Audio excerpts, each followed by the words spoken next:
छठ पूजा के एगो बहुत सुंदर हम भजन सुनावतानी। आप सभे सुने लोगिन, सुन के लाइक कमेंट सब्सक्राइब भी करे लोगिन, ज़्यादा से ज़्यादा शेयर भी करे लोगिन। अरे कार्तिक मास छठ बरतिया छठिया कोई से करी। अरे कार्तिक मास छठ बरतिया छठिया कोई से करी, छठिया कोई से करी। मोरे पिया बसे परदेसवा दौरा के हो लेके जास, दौरा के हो लेके जास। अरे फोनवा पर भेजनी संदेशवा छठिया में आइब की ना।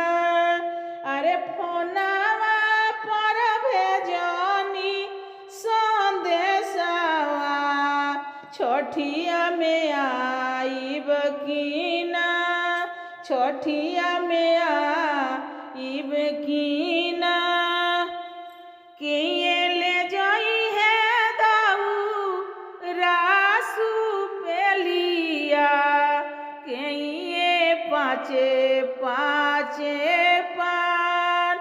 अरे किए ले जाई है दौरा सुपेलिया, किए पाँचे पाँचे पार।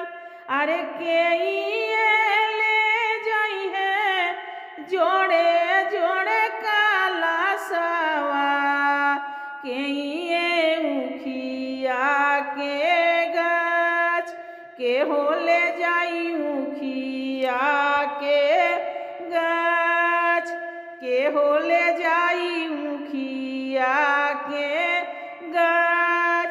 अरे स्वामी मोरे भेजेले संदेशवा छठिया में आइब जरूर।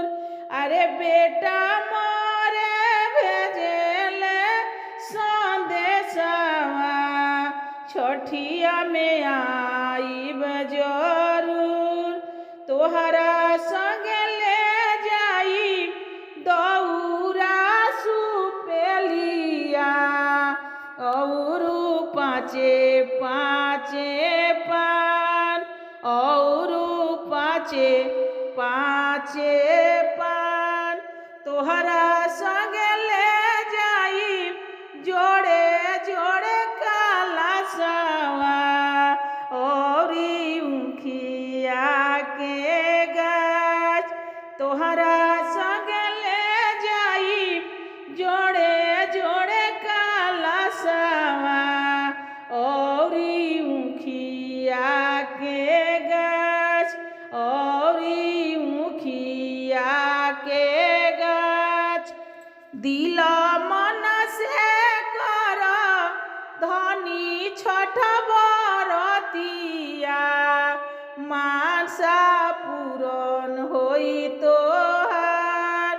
अरे दिल मन से कर आमा छठ बरतिया, मानसा पूरन होई तोहार।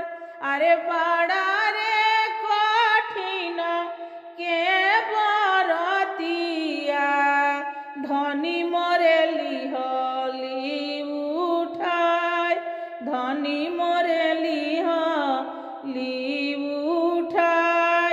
अरे थोड़ा थोड़ा कापे लाबदनवा